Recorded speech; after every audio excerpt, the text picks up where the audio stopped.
Welcome back to Packs and Picks. Sorcery's latest set, Gothic, has just released, and I was fortunate enough to participate in a couple of released events last week.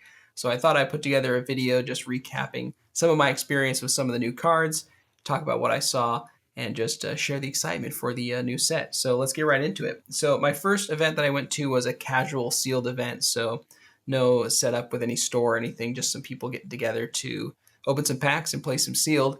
I opened up Necromancer, and it felt like the right thing to do if you open up an avatar at the brand new set to give it a go. So I chose Necromancer, and it turned out it worked really well for me. Just those skeletons every turn is pretty awesome having those skeletons. And I ended up building a Fire Earth deck on the Necromancer based off of just all the removal that I had in those two elements. So Wreathed in Righteousness here, Area of Effect spell that worked really well for me. Trial by Fire, just your classic burn spell. Buried Alive, so burrowing a minion. We also got Smite as well. Hot Wheel, this is one that I think in the community has gotten a lot of ire in the early days of the new set. So kind of a removal spell on a stick, so to speak. And then Detonate. Detonate was really great in the Necromancer just because you've got so many one-cost skeletons running around that the odds of you being able to do some damage with one skeleton, making it blow up, are pretty good in the Necromancer deck. So I had a lot of really good removal, and that helped me win some games during this early release event. Some other cards that I really liked, Slobbermaw. This is one that I would keep an eye on if ever I'm in a draft or in another sealed pool where I have the Necromancer or I've got a lot of skeletons. It has a Genesis effect, sacrifice a minion, or it deals 4 damage to you. It's 3 costs, so it's definitely undercosted for its stats, but in Necromancer, you just almost always have a spare skeleton lying around, and being able to turn that skeleton into a 4-power unit on the third turn of the game is so powerful. So I really like Slobbermaw a lot. Another card that I wanted to try to play, excuse me, but didn't get a chance to was Onslaught. So this turn, allies gain +1 power charge, can't be immobilized, silenced, or disabled. So I felt like this would be good in a Necromancer build, just because you've got a lot of 1-cost skeletons running around. Maybe not too intimidating, but if you turn them all into 2 power for a turn, it can definitely do some damage. I didn't get a chance to play with this in this Necromancer build, but that was my thought process for including Onslaught. And then another card that I put in the deck that was really interesting to play with was No Man's Land. So this is an elite site. Players can't summon minions to this site or to the one directly in front of it.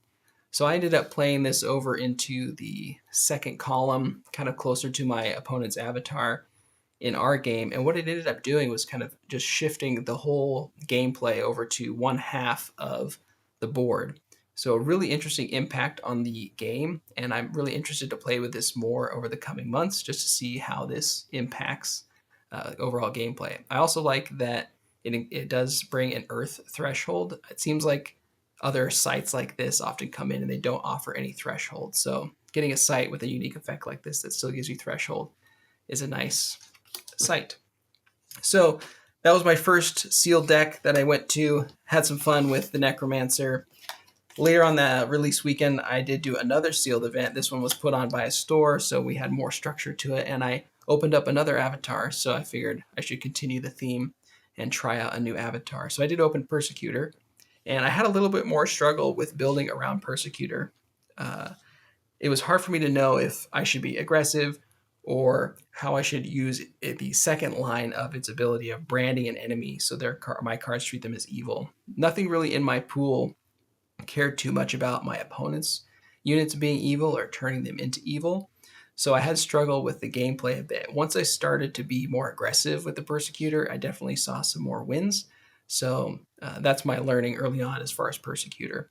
Now, in a draft environment, I could see you drafting around Persecutor better than in a sealed. So food for thought.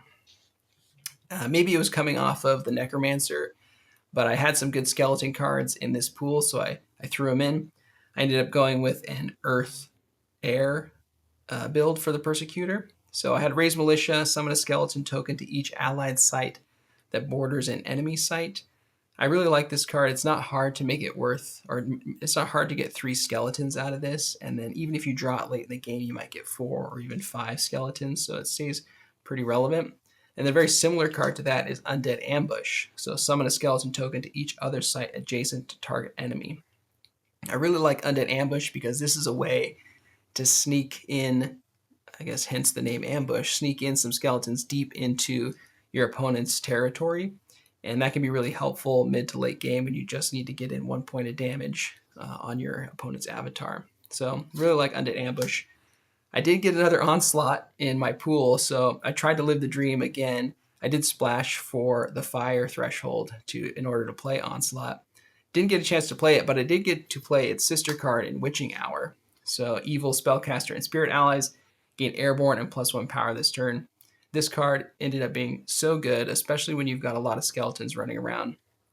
Turning them into 2 power, and especially giving them Airborne, is just incredibly powerful and really can save you in a lot of situations. And that's just your skeletons, not to mention any other evil or spirit allies that you might have on the board already. So really liked Witching Hour. And then a couple cards that I really liked were Bladder Blimp and Desecrator Kite. These are just annoying cards to play around. So Desecrator Kite just hangs out above your opponent's site, dealing a damage each turn. Bladder Blimp threatens to do 2-3 points of damage when it eventually dies. It's also a 3 power airborne unit, so it's not nothing to turn your nose up at anyway. So I really like these 2 cards. They performed well for me in my deck. And then the last card that I actually played against was Vampire Bats. 2 cost, 2 strength airborne, and when it deals damage, it heals you that much damage, so 2 damage when it deals damage to units. Really unassuming card, but holy cow, is this card really good. Those extra 2 points can be the difference between going to door or not. It works really well as a defender. So Vampire Bats definitely stole a game from me in the pre-release or the release event. So keep an eye out for Vampire Bats. Really good card to have in your pool. And that's really the summary. So I played Necromancer, played Persecutor, had a great time. Really liking the set so far.